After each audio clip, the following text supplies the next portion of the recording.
Salut à tous, c'est Franck de la chaîne, bienvenue sur cette vidéo qui aujourd'hui va parler un peu de coaching, d'arts martiaux et vous proposer un concept qu'on retrouve dans les arts martiaux japonais qu'on appelle le tori et le uke. Pourquoi j'aimerais vous partager cette notion-là? Parce que tout simplement, on vit dans une société en compétition. Bon, rien de neuf là-dedans. On voit quand même qu'il y a naturellement une envie de se regrouper pour s'entraider et obtenir un résultat commun. Néanmoins, comme on est dans une société qui, au fur et à mesure, entraîne vers des strates, des étapes, des niveaux, il est assez naturel pour beaucoup de personnes de vouloir monter ces niveaux. Certaines autres personnes, ça ne les dérange pas de rester là où ils sont et ils sont très bien. D'autres, par contre, c'est pas leur état d'esprit. De plus, notre système d'enseignement est basé sur une connaissance par un professeur. Il y a un système très pyramidal, il y a la connaissance, nous on est les apprenants, donc ça descend, et puis il y a ceux qui comprennent bien, ceux qui comprennent assez bien, ceux qui comprennent pas, ceux qui comprennent walou. Et dans cette démarche, on a été éduqué avec une espèce de sensation où il fallait être meilleur que les autres, ou en tout cas donner une bonne image de soi dans sa connaissance ou sa non-connaissance. N'oubliez pas, il y a toujours deux stratagèmes. Soit on est le cancre de base, donc toutes nos réponses seront fausses, donc on sait qu'à chaque fois on a l'attention à la fois du prof et de l'ensemble des élèves qui se demandent quelle connerie on va encore sortir. Ou au contraire, on a l'envie et la capacité d'avoir les bonnes réponses, et dans ce cas-là, on partage notre connaissance aux autres ou on est mis en avant par rapport à ça. La difficulté, c'est que souvent, quand on n'a pas la bonne réponse, on se fait un peu arracher la tête par les professeurs qui parfois d'ailleurs interrogent pour punir un gamin ou un ado qui est en train de parler avec un de ses voisins. Donc le questionnement et la mise en avant de l'élève n'est pas fait pour le mettre en avant et le valoriser, mais au contraire pour potentiellement le recadrer, voire, j'exagère complètement parce que je sais que les profs n'ont pas nécessairement cette idée en tête, amener à une forme d'humiliation par rapport à ce que fait l'enfant ou l'ado, le jeune adulte. Dans cette dimension-là, on a énormément bossé à se dire chacun sa gueule. Hormis quand on avait des examens, où là, parfois, on arrivait à se retrouver à 2, 3, 4 dans différents endroits pour réviser. Ce qui était d'ailleurs assez amusant, je ne sais pas pour vous, mais on révisait ensemble, mais chacun de son côté. Donc c'était assez rare de voir des gens qui expliquaient pendant très longtemps un exercice X ou Y parce que lui aussi avait besoin de réviser. Parce que tout simplement, il y a un besoin, une volonté d'aller vers une réussite, en tout cas de passer des étapes, notamment là pour des examens, pour passer dans des sections, pour avoir un diplôme X et Y. À ça, on peut rajouter le principe de concours. Alors là, on peut être pote, on peut s'entraider, mais de toute façon, je vais certainement pas tout te donner parce qu'il y a un moment ou un autre, il va y avoir une sélection, et dans cette sélection, moi je veux y être, et toi, vis ta vie. On a pas mal bossé là-dessus, on a pas mal été éduqué là-dessus, donc on l'a pas mal intégré. On a ce côté où on aime bien le côté solidaire, et tant mieux, on le voit avec les assos, on voit avec le nombre de personnes qui s'investissent pour d'autres personnes. Et on a toujours cette notion à, mine de rien, avoir du mal à lâcher et accompagner l'autre vers son succès.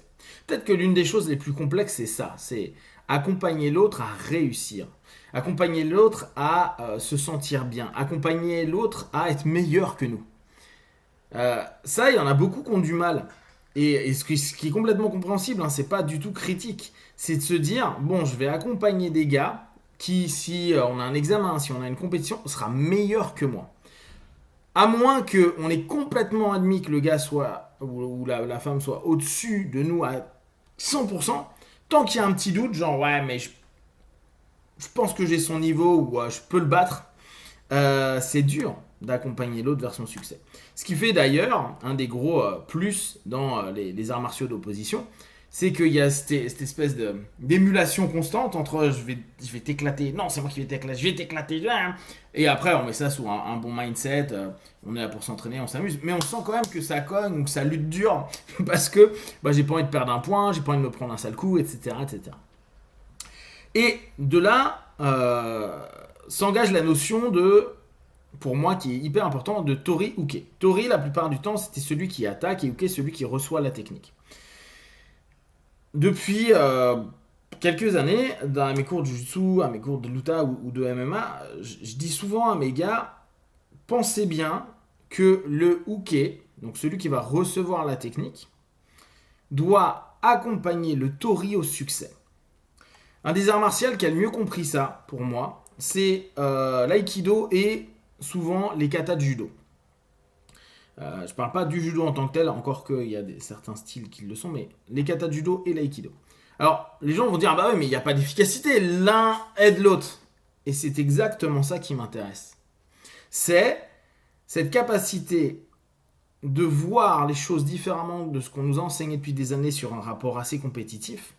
Et parce que naturellement, hein, n'oubliez pas, c'est pas lié au prof ou à la famille ou à la société, on est dans la comparaison naturellement. On veut savoir si on est plus grand, si on est plus fort, si on est plus rapide, plus ci, plus ça. Le Uke a pour objectif, quand la technique commence à être bien, parce que n'oubliez pas, quand on apprend quelque chose, on n'est pas bon. Hormis des exceptions, mais on n'est pas bon. Donc on doit répéter. Et au départ, on ne répète pas bien parce que on ne sait pas faire, on n'a pas la forme de corps, on n'a pas les bons appuis, on n'a pas plein de choses. Et le Uke, quand la forme commence à être à peu près juste, va exagérer son accompagnement pour que le Tori puisse aller dans un succès. Et au fur et à mesure, corrige lui-même sa posture en tant que Uke, qu'accompagnant, s'il a plus d'expérience, pour aider le Tori à trouver la bonne posture, pour améliorer à chaque fois. Qu'est-ce qui est génial dans cet état d'esprit-là? Là, ce qui vient de me venir en tête, c'est entraide et prospérité mutuelle, qui était un des fondements du judo. Bon, après, quand on connaît un peu la fête du judo, on sait que c'est une blague, mais dans l'absolu, c'est exactement ça. Entraide et prospérité mutuelle. Entraide. À ce moment-là, on n'est pas en train de se valoriser soi, se dire j'ai tenu à ta technique, tu m'as pas fait tomber, ou tu m'as pas étranglé, ou tu m'as pas pris de clé de bras. Au contraire, c'est je fais tout pour que mon partenaire puisse avoir cette sensation de succès et de réussite. Pourquoi? Parce que ça va donner de la confiance. Ça va donner confiance en soi, ça va donner confiance en la technique, au système, à l'apprentissage et à ses compétences. Et petit à petit, ce qui aurait pu être un élément d'hésitation, vu qu'on l'aura répété dans un succès, et puis il y a des moments où il y aura un stop, non là t'es complètement à côté, parce qu'on a pris une certaine expérience et qu'on peut savoir que maintenant c'est plus assez bien, donc le Uke devient plus exigeant. Eh bien, ça va permettre petit à petit à notre esprit, à notre corps, de se dire, cool, j'en suis capable. Et j'en suis de plus en plus capable, et je maîtrise de mieux en mieux. Tiens, je vais l'essayer en compétition, sur un comité, un randonnée un peu dur, pour, à ce moment-là, me dire, ah ouais, tiens, je vais tester, j'ai confiance, je l'ai répété pas mal de fois, je le sens bien.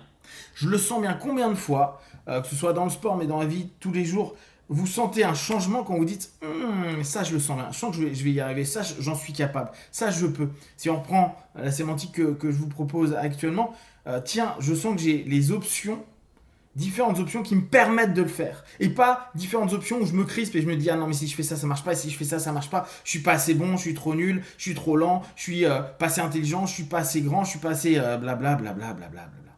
On crée des options, et parce que on a eu un Uke génial, et qui nous a permis à chaque fois de progresser, de corriger, d'avancer, et qu'après moi, je deviens moi-même le Uke, et donc je comprends ce que l'autre fait, ses erreurs, et j'apprends de l'autre, qui est en train d'être accompagné dans du succès, en voyant, ah mais oui, là il aurait dû mettre la main là, ah oui, il aurait dû dire ça, ah oui, il aurait dû se comporter comme ça, ah oui, il aurait dû travailler de cette façon-ci. On progresse et on n'est plus dans une espèce d'opposition absurde qui, à ces moments-là, n'ont pas lieu. Après, si on veut de l'opposition, on va sur un terrain d'opposition, la compétition. Et là, on l'a dans le monde du travail, on l'a dans plein de choses où il y a des secteurs hyper compétitifs, tout le monde est OK, les règles sont OK. On y va, on va à la guerre et puis on voit ce qui se passe. Et c'est rigolo, quoi, si on aime ça. Donc, moi, je vous invite à repenser cette notion-là. Combien de fois dans votre vie, vous avez été quelqu'un qui accompagnait vers le succès? Et même des personnes où peut-être, à un moment, vous allez être en challenge tous les deux. Accompagner pour que l'autre réussisse. Et simplement être dans cette notion de coopération qui va ouvrir pour nous-mêmes, pas que pour l'autre, énormément d'options et d'opportunités. Si vous avez des questions et des remarques, partagez sur Facebook, YouTube, j'y répondrai le plus rapidement possible. Et comme d'habitude, tout ce que je propose, ne prenez que ce qui est bon juste pour vous. Testez, observez, analysez et concluez. Be one.